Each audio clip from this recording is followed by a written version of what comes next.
So People will keep coming, but people have started coming in. Good evening. I'm Ed Aguilar. Some of you know me as the Pennsylvania director for the Coalition for Peace Action. I've also worked on the board of the UN Association for Greater Philadelphia. Both of these are initiating sponsors of this event. So thank you to both organizations, as well as we've been joined as sponsors with, or by, I should say, the Physicians for Social Responsibility, which is a statewide chapter in Pennsylvania. And finally, certainly last but not least, we have the Better Path Coalition, led by Karen Ferredin, which is a very broad spectrum coalition of people working on the environment in Pennsylvania. So having said that, let's move into the program that you're all waiting for. We're going to have a panel. We have 4 excellent panelists, all experts, beginning with Representative Chris Rabb of Pennsylvania. He's in the state legislature, and he's been doing great work there, which he'll tell you about. And Reverend Bob Moore, who is the executive director of the Coalition for Peace Action. Christiaan Morssink, who is the interim president. Is that right, Christiaan? The interim president for us at the UNAGP. And then finally, Reverend Vernon Walker, who has been an expert on climate issues and worked with MAPA, our Peace Action chapter in Boston. Now he's moved to Princeton and is working in Philadelphia. So welcome, Reverend Walker, to our area. And one other thing I want to mention is we're going to have, Irene has joined us, we're going to have Neil McGrath, who is our new and excellent assistant to Reverend Moore as director. And he will be our timekeeper. So we'll keep things on track that way. And then finally, we're going to have a good long time for questions and comments at the end. So we're going to keep things moving. And let's get going now. Representative Rabb, would you please tell us a little about yourself and go on from there? Good evening, everyone. I'm State Representative Chris Rabb, better known as Rep. Rabb. I represent 4 neighborhoods in Northwest Philadelphia. I represent 66,000 people in the nation's largest full-time state legislature. I'm in my 5th term.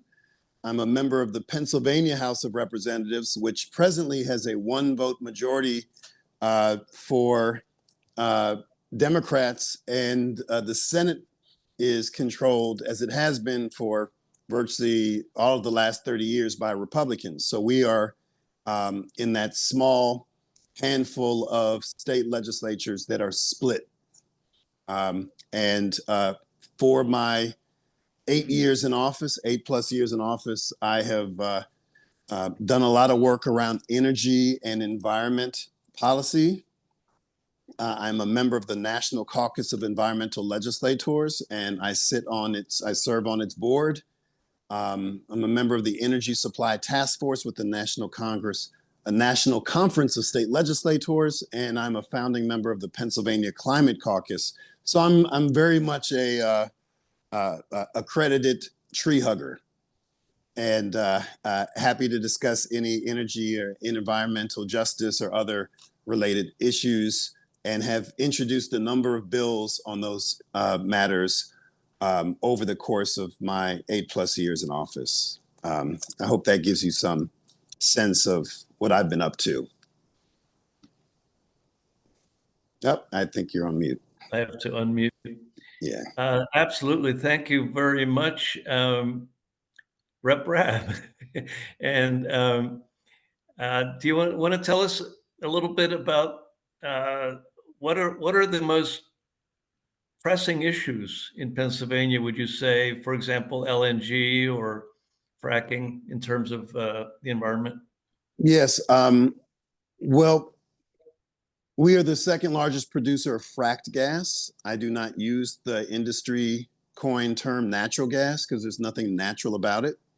Right. And I encourage everyone who agrees with my position on that to not use our adversaries' language. We already lose when we're using their language, and words matter, particularly in the political and policy sphere. So I say fracked gas. Fracked gas is a serious issue.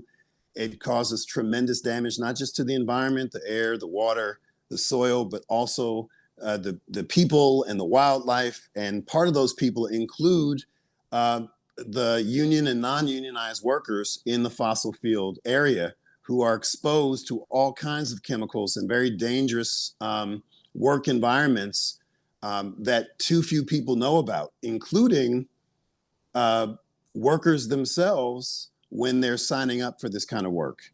Right. Equally important, there is no future in fracking. And I'd like to put an end to it before Wall Street figures out it's not a moneymaker. Wall Street will follow the money. And if the money says it's in renewable energy, that's where they'll go. Fracking will only exist as long as there's a market for it. I would like to make sure that it is the least attractive option for us in our Commonwealth. And it's also worth noting that for those of you who live in Pennsylvania like I do, we're the first and only one of 2 states that has an environmental stewardship provision in our state constitution. Around 50 years ago, there was a bipartisan, bicameral, unanimous amendment to basically say that environmental stewardship is critical to our Commonwealth. And so we should be very proud of that. The problem is the politicians have ignored it. Hopefully the courts will not continue to ignore that mandate. But as it stands now, there are more lobbyists promoting fracking than there are legislators in Harrisburg. And that is a frightening and daunting reality that anyone who's concerned about climate action or environmental justice, climate action, that you need to understand that whatever your issue is within this realm, you also have to be cognizant of campaign finance reform and lobbying reform, and also how the media is incented to lie, distort, or marginalize information around the climate crisis. You would think you're more likely to be bitten by a shark watching the local news than be negatively impacted about our energy and environmental policies. And I assure you, I will probably go my whole life without getting anywhere near a shark, but be far more likely to be exposed from environmental degradation as it relates to corporate polluters and other institutions who turn a blind eye to our climate situation. Well, thank you, Rep Rabb. I think that's a concise and important discussion of what we face in Pennsylvania. I would only add to that there is a plan for an LNG, export, expanding the port of Gibbstown, New Jersey, and we have a movement against that. In fact, there's a comment period that unfortunately ends on Thursday. But I, along with hundreds of others from the Delaware River Keepers and other friends in Pennsylvania, New Jersey, have signed petitions to the Delaware River Basin Commission. You can still do that, by the way, if you go to DelawareRiverKeeper.org. So thank you again, Rep Rabb. And we will turn next to Reverend Bob Moore. Please go ahead. Thank you, Ed, and it's a pleasure to be with you all tonight. I was remembering actually fairly early in my ministry, I was serving as part-time campus minister even while I went through my undergraduate years. So that was quite some time ago, about 55 years ago. That very early in 1970, actually, I attended the first Earth Day in my area. And, it was an awakening for me.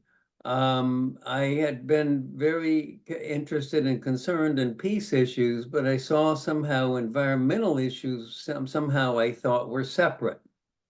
And as I got more involved, and particularly when I started working full-time for the global abolition of nuclear weapons, which was in 1978, I worked on that for 3.5 years at the national level with a Philadelphia-based entity called Mobilization for Survival. Some of you may be old enough to remember when that was a happening thing. It was rebuilding the US peace movement and anti-nuclear movement post-Vietnam.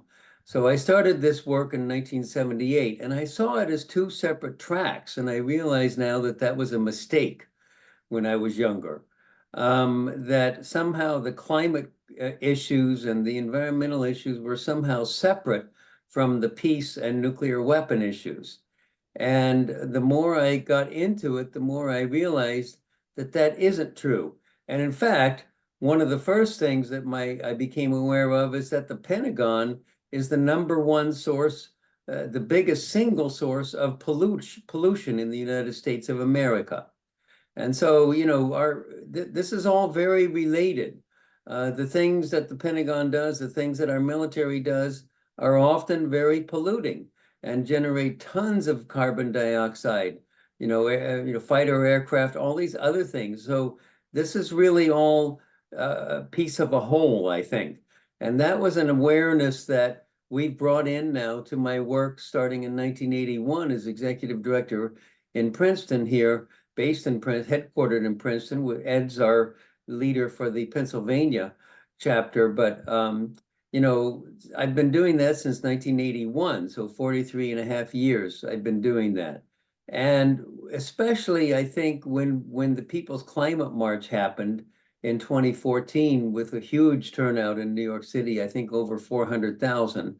And Ed organized buses to go up to that, by the way, and so did our office in Princeton, organized people to ride the train into New York together. And so out of that grew a new campaign that the Coalition for Peace Action had called No Wars, No Warming. And I'm proud of that work because I think it shows the intersectionality of these issues. Now, let me go on, and it's a challenge, but I think I can stay within my 10 minutes. Us preachers are used to getting 20 minutes, by the way, so I got to be disciplined here. One thing that happened that really spurred me in terms of thinking more deeply about the interconnection is the new science that has started to come forward with the discovery that any kind of use of nuclear weapons, even a relatively small number of them, would lead to something called nuclear winter. That was not known for a long time. But, around this time, it was coming into the broader knowledge.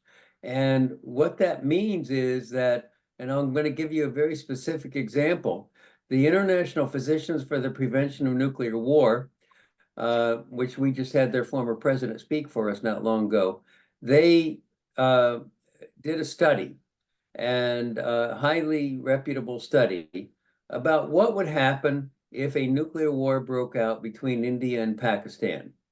And they both have over 100 nuclear bombs in their arsenal, but this study said, let's just assume they each only use 50. So a total of 100 nuclear weapons, which is basically about 1% of the nuclear weapons in the world right now, less than 1%. What would happen?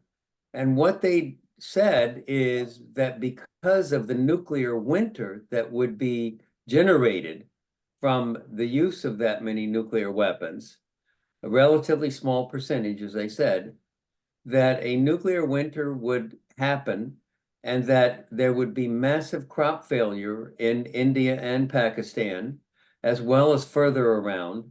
And their results were that 2 billion, that's billion with a B, 2 billion human beings would die from the use of that many weapons. And so this is really where the intersectionality comes in, because that is the worst possible case of of global warming, really. And so what would happen is, instead of the Earth getting warmed, it would get way colder, and there would be massive crop failure because of this nuclear winter. So it's still an extreme climate event, and so extreme that 2 billion of God's children would die from it, was the best estimate this highly esteemed study came up with. And so, knowing that these are not separate issues, these are issues that are intertwined with each other. And so we have to, really work on them together.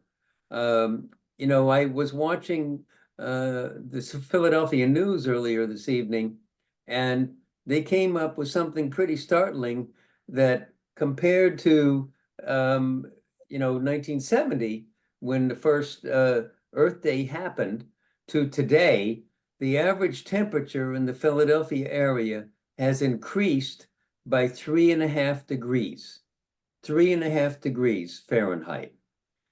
And, it only takes 1.5 degrees Celsius was what we were trying to stay below.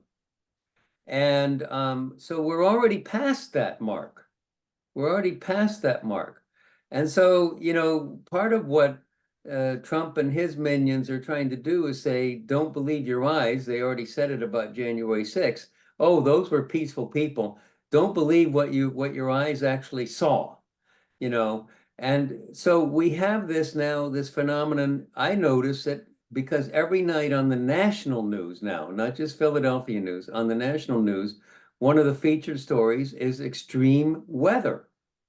And so that, without fail, I don't watch a single episode of the national news without seeing a segment of that being on extreme weather. And so we are in the midst of the climate emergency is right on us. It's not sometime in the future. It's happening right now. And we have to do our best to push back and to make ourselves, working much more in tandem with each other, much more in alliance with each other. We must do this to save this precious planet and our children and grandchildren, to save them from devastation, from extreme weather circumstances. I mean, you know as well as I do, the horrible fires out in California, the smoke all over the place, the tornadoes, the hurricanes, all these things are way more extreme than when I was growing up. And so, things are really out of hand, but they're also out of hand on the nuclear weapons front. And so we had some progress for some time, starting with the end of the Cold War, and there were nuclear reduction treaties, and that was good, and we were proud of the work that was accomplished there. But the 12,000 or so nuclear warheads that are still left is still overkill. This is a constant threat, and unfortunately, no new nuclear reduction treaties have happened, and the last one that was made in the New START treaty in 2010 is on the verge of collapsing. It only has till February of 2026 before it expires. So we've got really emergencies on both sides of this twin coin, and we need to all collaborate together if we're going to have a livable planet for ourselves and our children. So thank you for listening, and I hope we'll have some more discussion at the end. I was just about to give you a time warning, Bob. Thank you.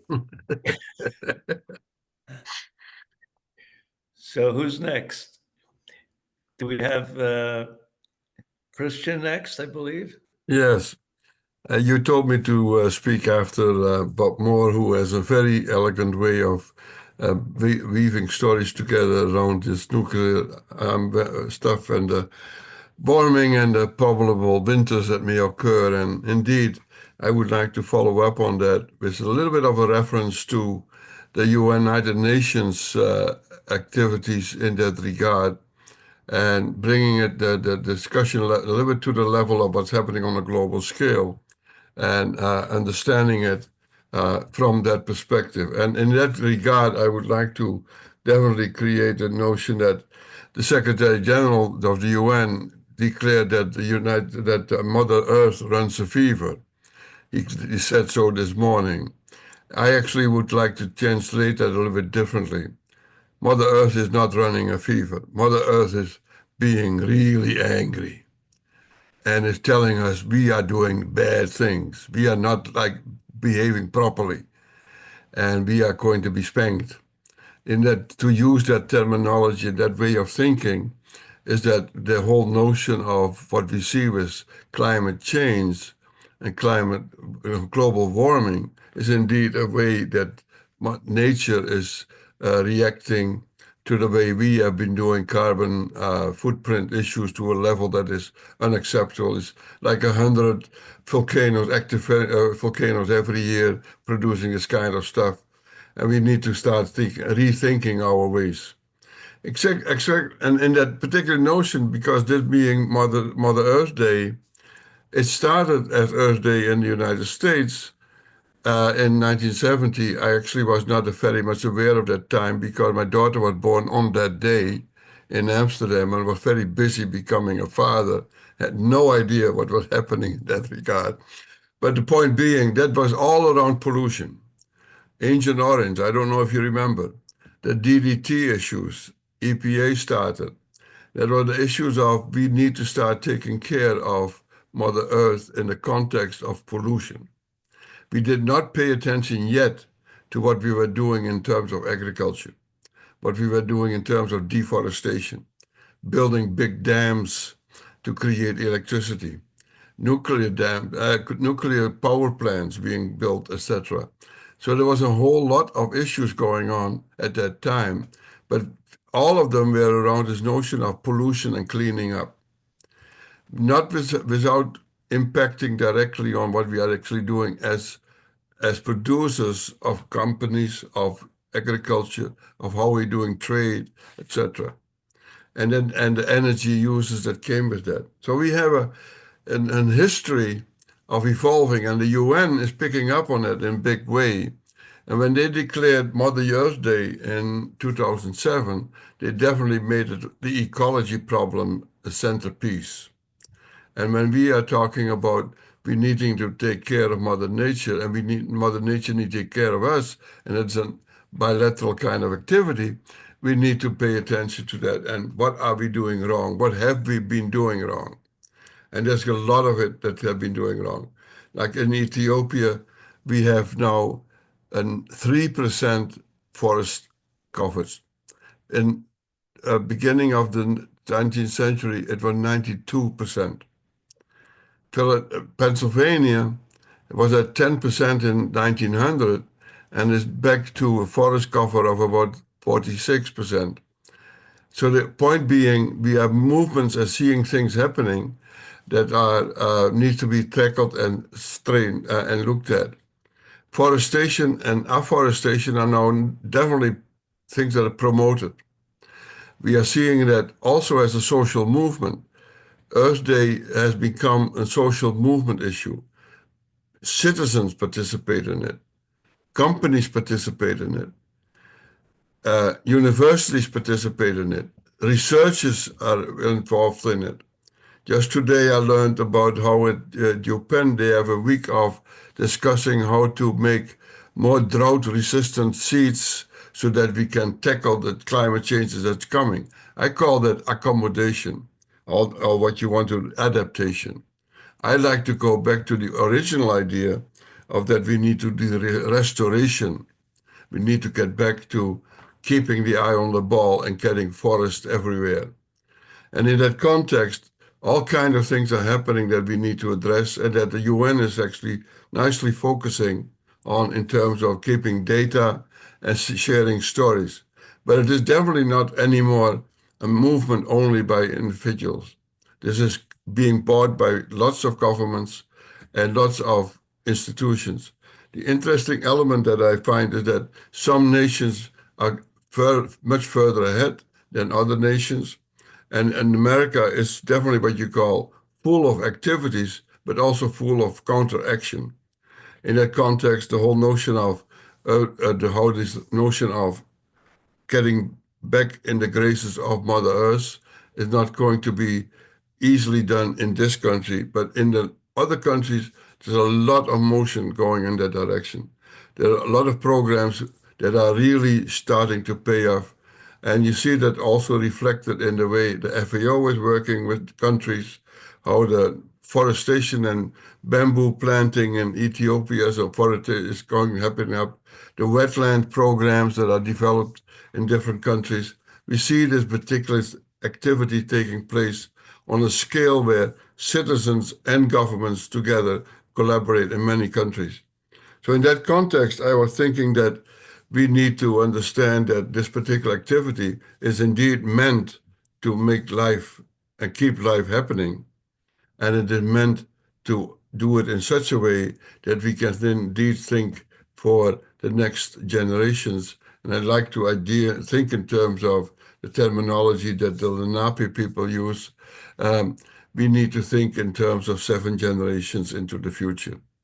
We need to be restoring our activities in the context of carbon sequestration to the point that we indeed create a carbon footprint worldwide for everybody that participates in this. The whole notion is not that this is an activity done by a few. This is should be done by all. This is what I call a commons problem, and we need to be all in it. The nations cannot say we stop at our border and nature does not happen elsewhere. We need to understand that all of it is in together. And in that context, that I think that what the UN is trying to do and what they are trying to promote is being picked up more and more. And the groundswell that you see in terms of education, about ecology, about learning how to do our production systems, how to switch our energy systems, it's a kind of interesting. I was in China a couple of years ago, and I almost was run over by a moped that I didn't hear. China only makes electric mopeds now. And those are the kind of things where you find that whole systems are taking place without you actually knowing it until you see it happening around you. And the question is, we can take these kind of activities that we see happening in other countries and realize how can we use that in our own situation.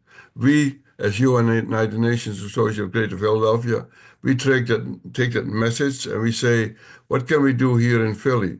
And we're building with groups that are already doing it, like the Philadelphia Water Department, working on issues of making the city green and doing activities that do indeed fit this idea of carbon footprint and carbon sequestrations as much as possible. So I'm actually quite interested in doing these things on a global scale, understanding how to then translate that into local action. To me, this is Mother Earth Day is a call for action. And I would like to stop here and we can talk some more later. Okay, thank you very much, Christiaan. We're actually, believe it or not, running slightly ahead of our projection. So next we will have Reverend Walker. There he is. Reverend Walker is, as I mentioned before, someone who has worked for some years, I think many years in Boston on climate issues. And we're fortunate to have him now. I believe living in Princeton, is that right? And working in Philadelphia. So, Reverend Walker, please take it away. You are muted at the moment. Yes, can you all hear me? All right, fantastic. Well, I'm deeply honored and glad to be here with you all. So currently I actually live in Media, PA, but my office is in Princeton.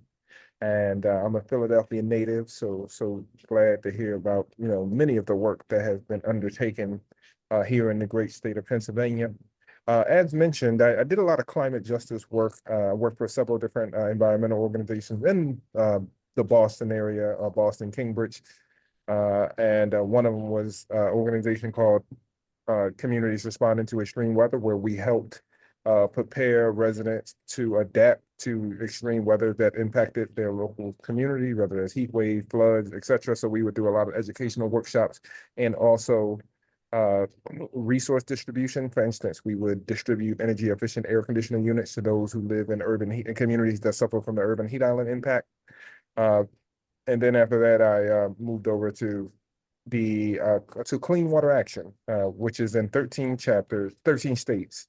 And I was doing a lot more lobbying in the Massachusetts State House around priority bills that was connected to environmental justice. And that all happened before I took on the role as the Director of Content and External Strategy at what we were previously called the Robert Schockenbach Foundation, but now known as the Progress and Poverty Institute.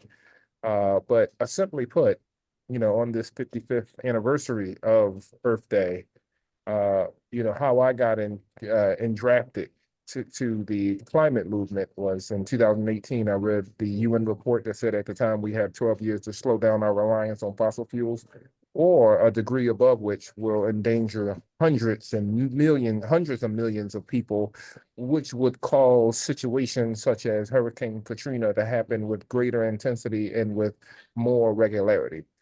So after I read that report, I wanted to do something. And then I began to look at the landscape, and I didn't see many Black faith leaders that were involved in environmental and climate justice work. So it was through that process of being called to that particular work. In the role that I have now at the Progress and Poverty Institute, is more focused on external strategy and working with our communications team. But it's important to note that in 1925, the foundation was founded. We're 100 years old this year. And then on January 1st, we changed our name to the Progress and Poverty Institute, and we're still a private operating foundation.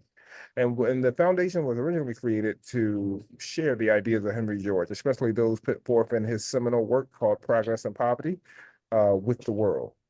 Throughout our 100-year history, the Progress and Poverty Institute has fulfilled that mission through a combination of original research and publishing, distribution of George's original books and speeches, and by providing support for efforts of like-minded individuals from a variety of disciplines. In recent years, we have added college scholarships and a library and archives to our programming portfolio, further ensuring that current generations of community practitioners and scholars have access to George's ideas and are empowered to incorporate them into a variety of modern contexts. If you want more information, please do visit our website.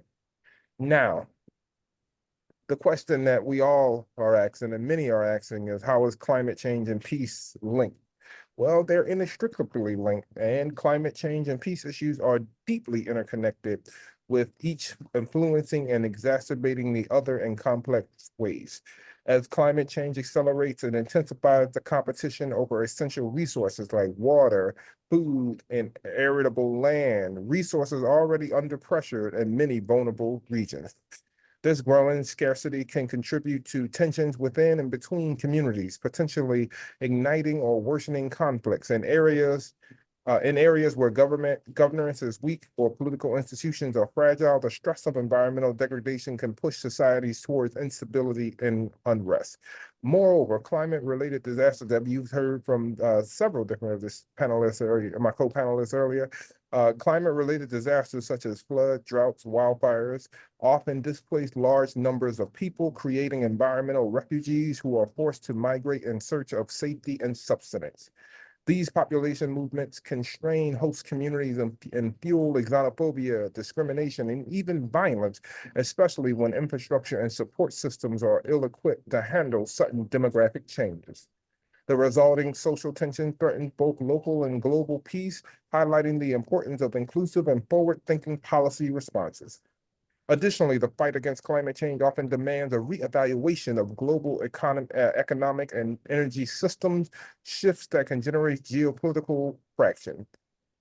For example, as country transitions away from fossil fuels, regions that are heavily dependent on oil exports may face economic decline, potentially leading to external instability or internal disputes. Simultaneously, competition over access to green technologies, minerals essential for renewable energy, and strategic resources like fresh water may become new sources of tension.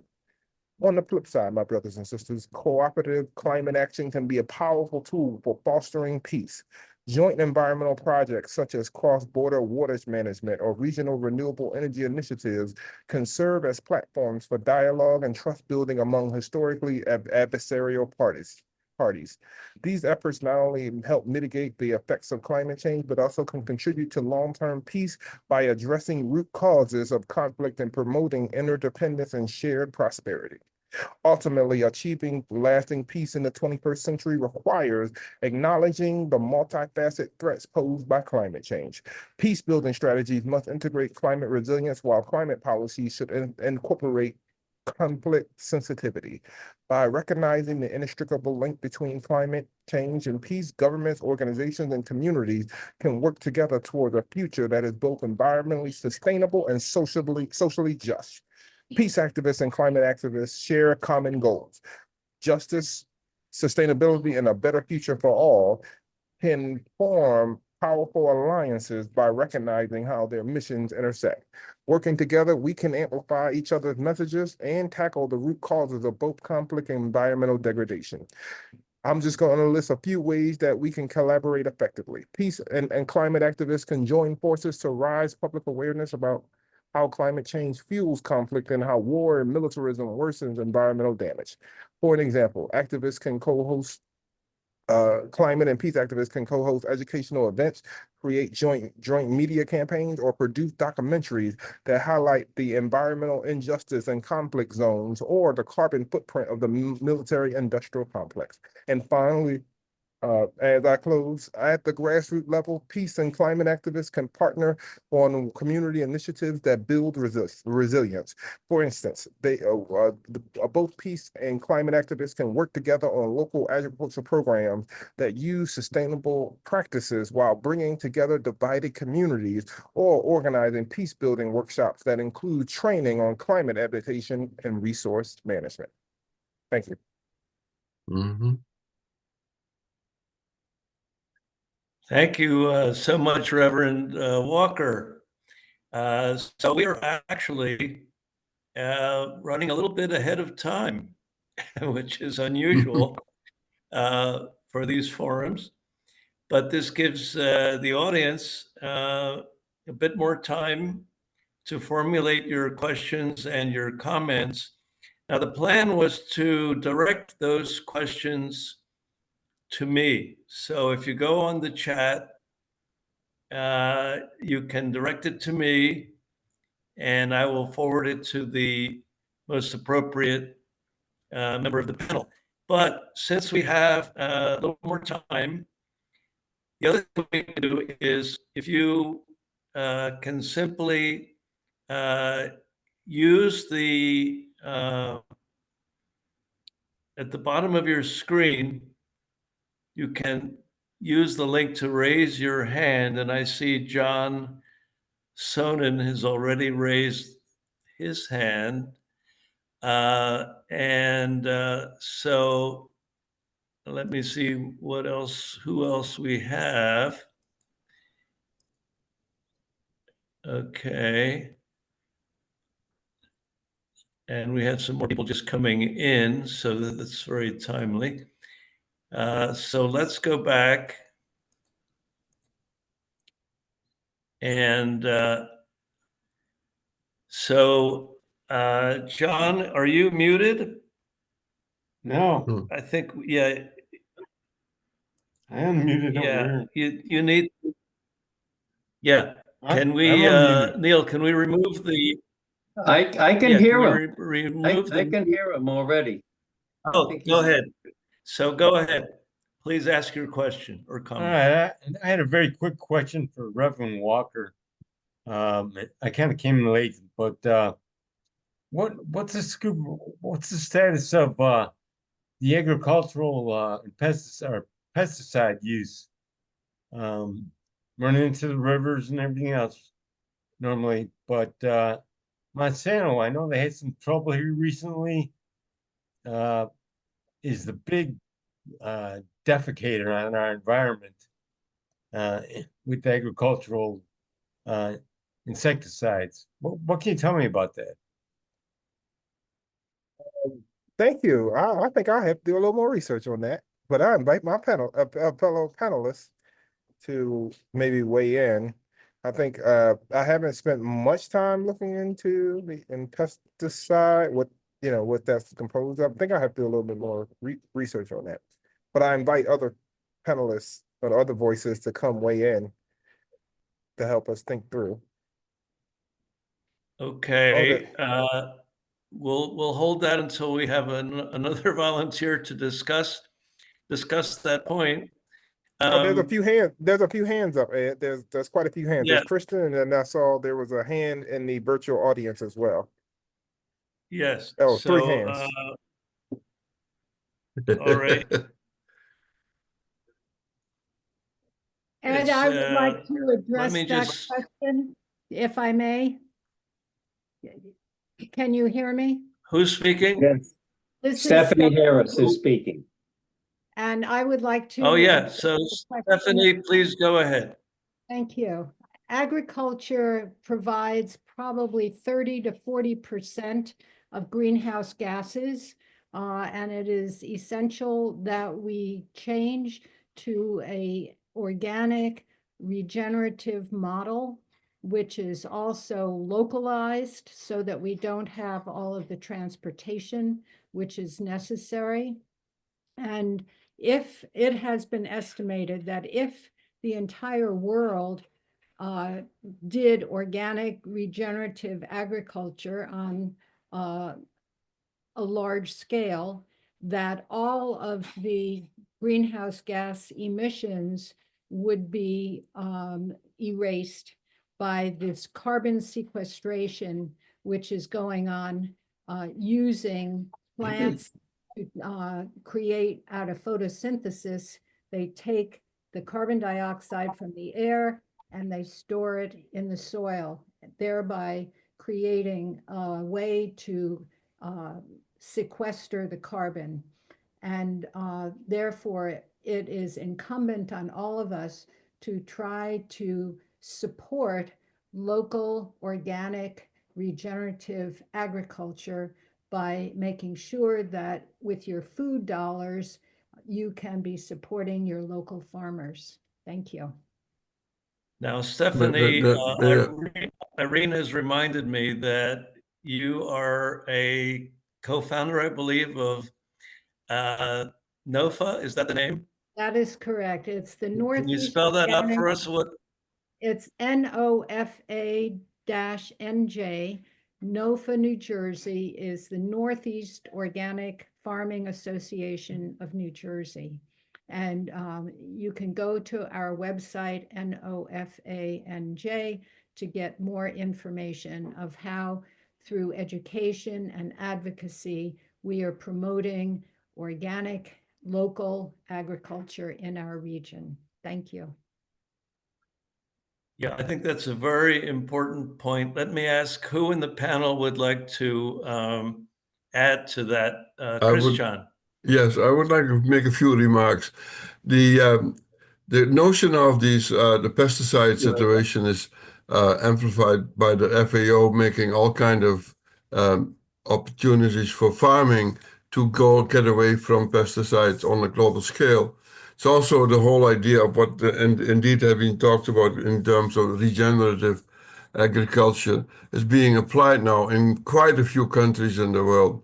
And I would say, to that effect, that countries like the Netherlands and South Korea are taking major steps in that regard, to the point that they have become really large food exporters for the rest of the world. The Dutch actually are the second largest food exporters compared to the after the United States, small country that it is, but they use a completely climate controlled system. Pesticides are almost not used at all. The whole notion of the FAO focusing on urban farming is on the same concept. You cannot do pesticides in urban settings in the way that was done in the past. So you have to go to a totally different way of using this kind of material and in the way we do our agriculture. Indeed, regenerative agriculture is the way to go for almost the whole planet. And we need to get away from the monocultural systems that have been developed in the years before, actually also pushed by the United Nations in the earlier days of creating enough food for the hungry on the planet, but leading to separate kinds of policies that are not that healthy and should be stopped. Indeed, we are totally in the agriculture component of the energy situation, and the carbon footprint production is something where we could make major strains to change that kind of stuff. And I would like to add to that the whole water footprint and deforestation. Actually, to me, as in the way we do in the Netherlands, a tree is a product that we can see in terms of an opportunity to see as part of agriculture. Forestry is a way of organizing carbon footprints that are very great and very, very effective in the way we can handle the problems in this country, in the world. The soil restoration, the cooling effect, name it, all over the place. And we in Philadelphia actually are trying to take these kind of steps that we're learning from the UN and play it out in our own environment as much as we can. So I like this notion of understanding the regenerative agriculture and doing away with the old-fashioned pesticides. DDT was the the earliest form of what we should not do, and we need to get on top of it. Right. So Could thank you, I Christiaan. add something? That's a good addition to that. Sorry? I just wanted to add something, which is that I'm very grateful for Stephanie sharing what she shared, because I think it has deep insight and rings very true. In fact, one of the people who saw our webpage for this event responded, "Oh, well, you have a racially diverse group of panelists, but they're all males." And so a woman steps right up and fills the gap. And Stephanie, God bless you. That was a wonderful, insightful remarks you made. And I do think that the sort of industrialized approach that we've taken to farming, including the very large farms that are, have all kinds of chemicals and everything else used to try to make the food grow, that comes back to bite us after a while. And so I think your remarks, Stephanie, were very good and very insightful, and I very much appreciate them. I appreciate that. Any other panelists want to weigh in on that? I actually have a follow-up to that if you do not. Any other panelists? Let me just add one thing, and this might sound like a bit of, I don't know, proud parenting, but I'll risk it and tell you anyway. My daughter, Julia Maeve Aguilar, is a long-time a person who's worked for a long time on the question of organic farming and safe seeds. Let me call it safe seeds that have not been affected by Monsanto chemicals or many other seeds in corporate farming. And her organization is called trueloveseeds.org. And I'm just going to throw that out there as a little follow-up, because they are purely organic farmers. They actually farm out near Media, as a matter of fact. Someone, Reverend Walker is out near Media, and so are they. You might want to visit them sometime. Anyway, so they have several acres out there, and what we need is a lot more, organic farming and a lot less corporate farming. But that's going to take a while. So do we have more hands, or if you put it on the chat, it'll be easier for me to see, because it's hard for me to see the whole group at one time. Let me see if I can.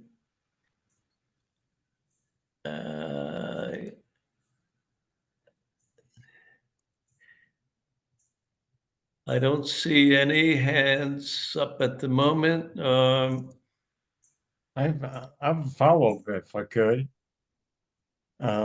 Okay, please do. I'm sorry, I didn't introduce myself before. I'm John Sohn, and I live up in Douglas, Alaska. But I'm quite involved. And I wonder, does anybody on the panel know about the methane?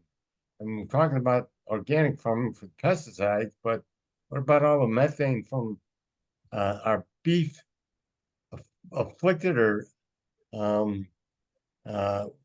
addicted society? And I recently saw a report on the amount of methane produced by our cattle, our ranching farm, but and also that there was some kind of devices that some inventions that were able to, an enzyme, some kind of an enzyme, they put it in the feed and it reduces the amount of carbon flatulation by the cattle, some along those lines. But that is a real issue, is the methane produced when we're talking about greenhouse gases. And that's the number one killer for. Maybe Bob Moore can address Yes. the methane Yeah. aspect, just of corporate farming, but also in Pennsylvania and New Jersey, we have a huge problem with LNG, which is, we Right. call it liquefied natural gas. It's really methane. It's actually methane. And could you explain a little bit about the problem transporting it and the terminal, Bob? I can't do so much in detail on that last part, but I do know this much, that methane is 80% worse than carbon dioxide as something that gets emitted. And things like fracking and LNG emit a lot of methane.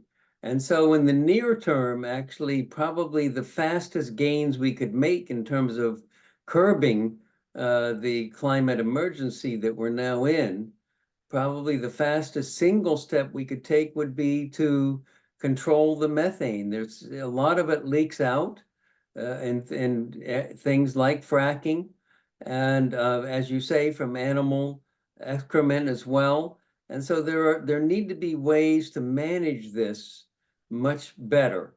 So the LNG details you know more about than I do, Ed. But I just say, John, the issue you raised is a very key one, because in terms of making gains as fast as possible, reducing and hopefully ultimately eliminating methane leaking into our environment, that would make the most rapid gains that we could get in the short term. I think that is,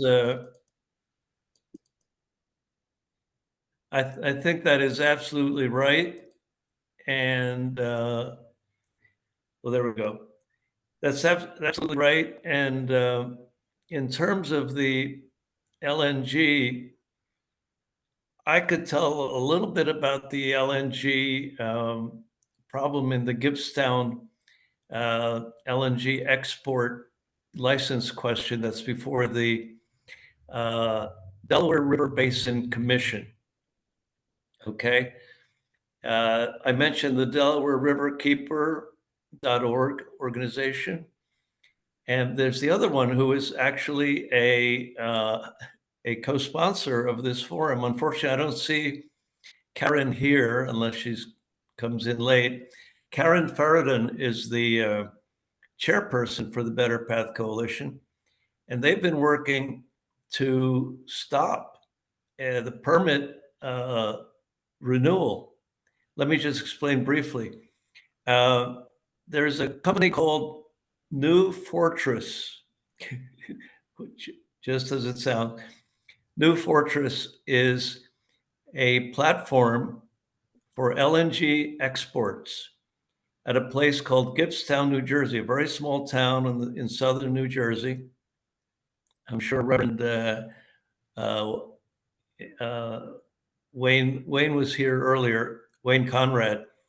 Reverend Conrad knows all about this. So it's this small community.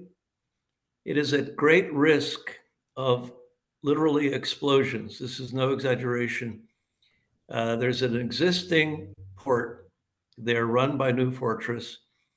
They want to dredge in the ocean, actually, to expand the port. The dredging alone would be unsafe for the community. It would bring up all kinds of toxics that are there from the past. And we need to stop it. There is a comment period at the DRBC, Delaware River Basin Commission. You can look it up and say you want to submit a comment. Unfortunately, I think by the end of the week is the end of the comment period. We only learned about this from Karen last weekend. But we have hundreds of people in our movement who have already submitted comments strongly opposing, and that's what we need to say, we strongly oppose the extension of the permit for the New Fortress Energy platform at Gibbstown, New Jersey. And the DRBC will listen very carefully. Groups like Better Path and groups like the Delaware River Keepers have stopped this before. They've stopped this kind of thing, including the previous iterations of Gibbstown.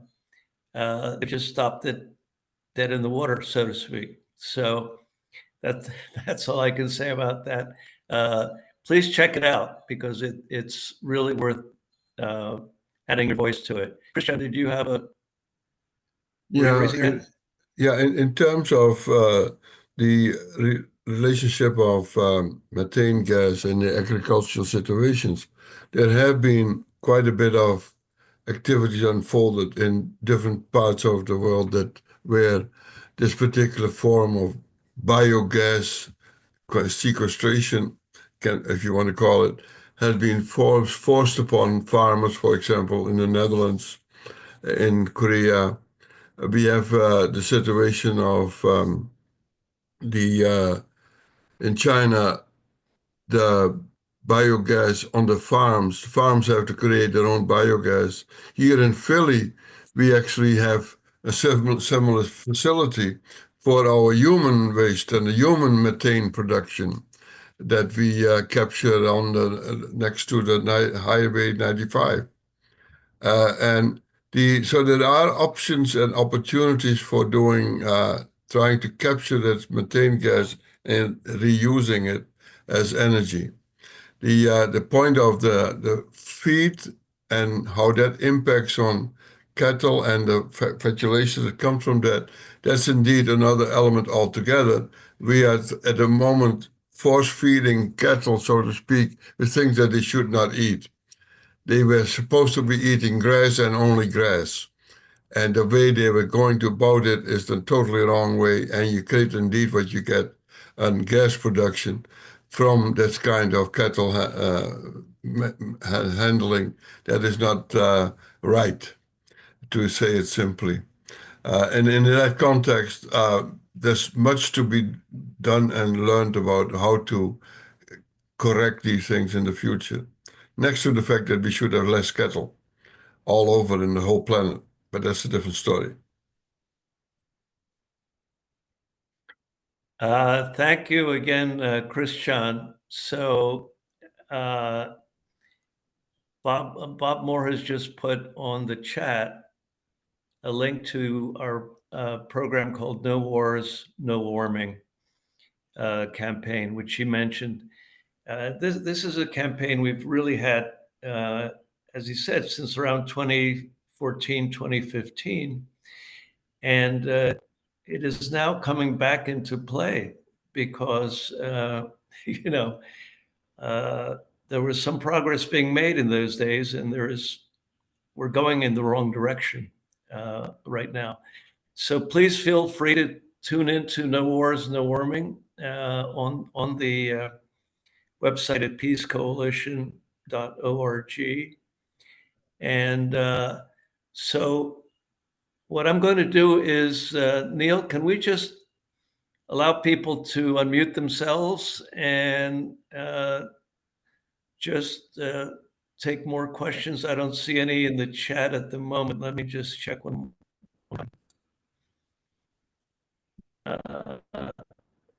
Okay. It looks like Neil just posted one that was a new question, I guess.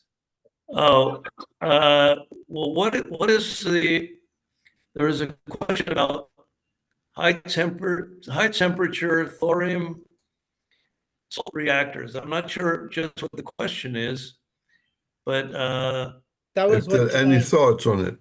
Jerry Taylor. And I don't have any. This is completely, I'm not a technical person at all. I can't say anything about it. yeah, Bob or Reverend Walker, anyone that looks a bit like a stumper to me. It's thorium. Let me say this: thorium is an element that replaces plutonium in some French. The French have a lot of nuclear energy. I'm not saying I'm for it. I'm not saying I'm against it. But what they do what they do is they encase their plutonium in these balls, these kind of concrete balls, really, in the end. And so that's one method of trying to protect nuclear reactors. But another thing is there are small reactors in several countries that are fueled not by plutonium, but by thorium. And thorium is another highly radioactive element. Don't get me wrong. I'm not endorsing it. But they use thorium, and they claim that it can work. I don't know if that really relates directly to the question, but that's the only use of thorium that I'm acquainted with. Any other panelists want to comment on that, or are there more questions? Look like Jerry Taylor wants to make a response to that. Oh, okay, Jerry. Sorry, Yeah. I didn't see you, Jerry. Please go ahead. So it's not commercially available yet, but thorium is converted to a radioactive material. But the salt reactors work at a very high temperature, 1200 degrees. So what happens is that the water boiling reactors, if there's a leak or a breakdown, they create a huge plume of radioactive steam and all that. That's why you have to have the huge domes. And with high salt reactors, you create your steam, your turbines, and all that stuff at atmospheric temperatures. So you don't have the danger of a blowout like we've had at Chernobyl and everything else, 3 Mile. And so they're working on them to be modular so they can be the size of a practically a tractor trailer, at least, the nuclear part. And it's a liquid salt that they put the radioactive material in. And the idea is that you'll be able to mass produce them and have electricity throughout the world at a relatively low cost for places that don't have water and don't have other ways of creating energy, electricity. So if that happens, and that should be happening in the next 4 years, almost coming into the Where is commercial. this happening, Jerry? Well, Bill Gates is working on something. China is supposed to be going commercial. France and Germany or maybe have a combined group consortium that's working on it. So it's happening around the world. So it's something that's upcoming in the next few years. And if it works, then, if we can get electricity cheaper than fossil fuel, it may solve a lot of our problems. So check it out. Okay. Well, I appreciate that. That I've learned something new, not just from the panelists, but from Jerry today. Any other comments on that issue from the panel, or John, do you have another comment? No, just give We me can peace. I we can gotta take unmute. off. I gotta go. I was just giving you the peace Oh, sign. you're leaving. Oh, Yeah. okay. Well, Thanks for please everything. stay in touch. You've been very helpful. Thanks for the input. Okay. All right. So here's what we're going to do. I'm going to make. First of all, I'm going to ask Walter Sue, if you're still here, Walter. Walter Sue is the former president of the Physicians for Social Responsibility in Pennsylvania. Are you here, Walter? Do you have any comments or questions? Because I want to recognize one of our co-sponsors who was here. I hope you're still here. I'm still here. Yeah. Well, There he is. Okay. I Please go ahead, Walter. no, I think it's a momentous effort on this being Earth Day. A lot of my thoughts pertain to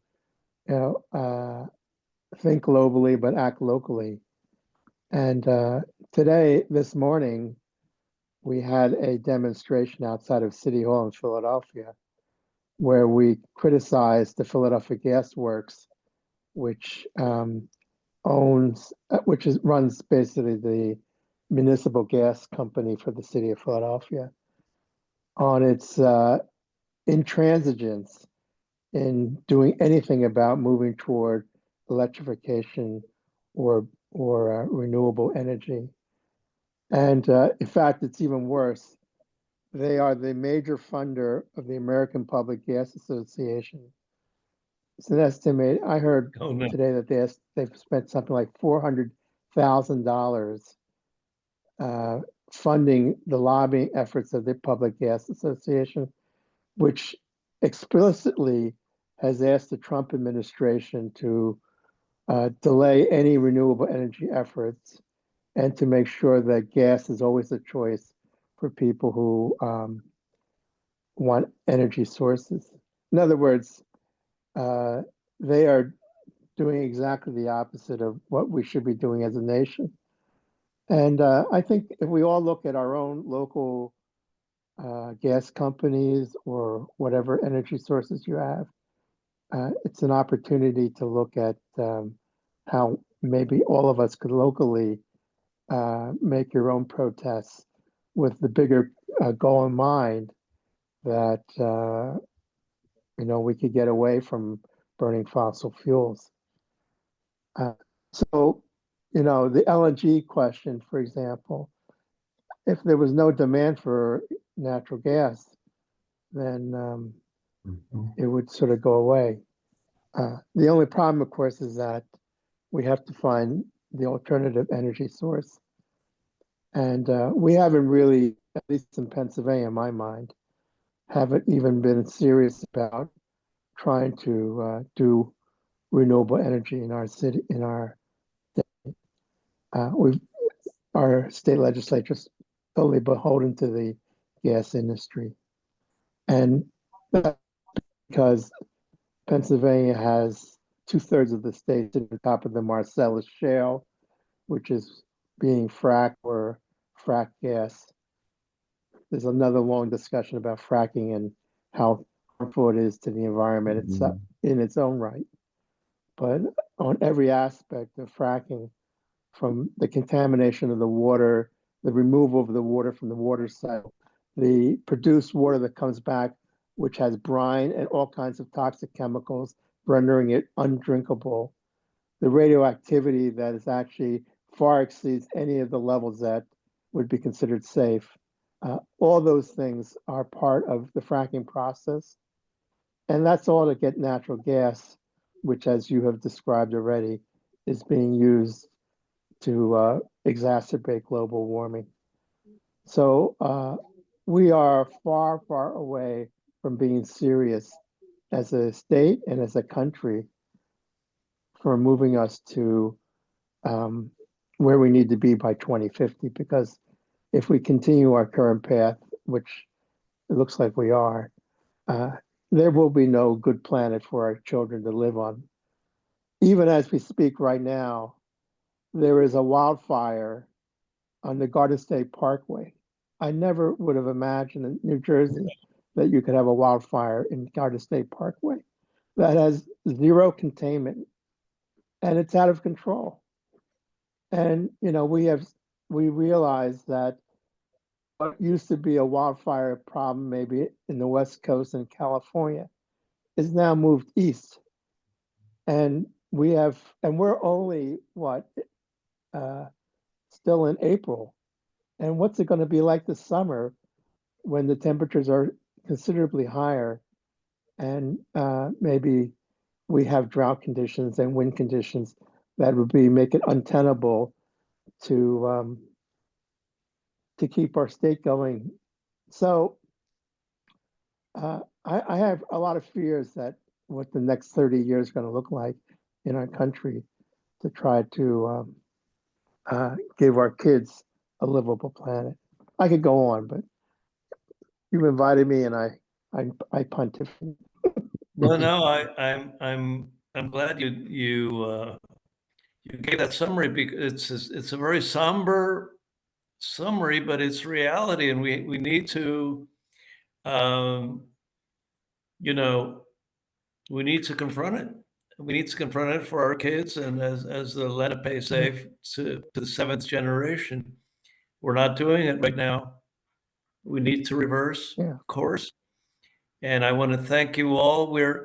Bob Moore has suggested, and I think that this may be a good point to close our proceedings. We're a little bit ahead of time, unless there's some additional urgent comment or question. But please, you know, next steps on LNG, on Gibbstown, next steps on organic farming, next steps on everything you've been hearing about from Reverend Walker and Rep. Rabb. Rep. Rabb is incredibly prolific in his work in the state legislature of Pennsylvania. So Ed, can I just add people are closing said, go ahead. Who? It was me. So it was me. So I comment? add one closing comment. Maybe it'll be more upbeat, and so we can end on a little more of a hopeful. But I agree with you that what Walter said is very sobering, but it's very real too. That's that our Coalition for Peace Action has been doing a peace voter campaign that is targeting the New Jersey gubernatorial race. I think most of you probably know that it's one of only two statewide races. in the nation. Virginia is the only other one that has a statewide race in an odd numbered year like this. And it's a very wide open race. There are 6 Democrats running in the primary, just to give you an idea of how wide open it is. And I'm very pleased to say we start our Peace Voter campaign with offering to have candidate briefings, 1-hour candidate briefings with our team. Our team includes Reverend Walker and other experts. And we brief them on the climate emergency, but also on gun violence prevention. And we've done 3 of the 6 so far. And this Friday, we're doing another one. So 4 of the 6, we're getting a direct 1-hour time to brief them with the expertise we have to offer on these issues. And the responses have been very good. And so we're going to be doing a candidate questionnaire, probably going out into this week. And then we'll be doing a Peace Voter guide so that people can find out how these candidates stack up against each other on these key issues of the climate and of gun violence prevention. So I feel very hopeful that we're getting that kind of traction here in New Jersey. And I just wanted to share that with the people who are still with us. Well, I appreciate it. So thank you, Bob. Thank you, Reverend Walker. Thank you, Rep. Robb. I know you're not here anymore, but thank you into the ether. And thank you, Christiaan Morssink, our fearless leader at UNAGP. And thank you all for coming. We'll see you next time. Okay. All right, bye now. Oh.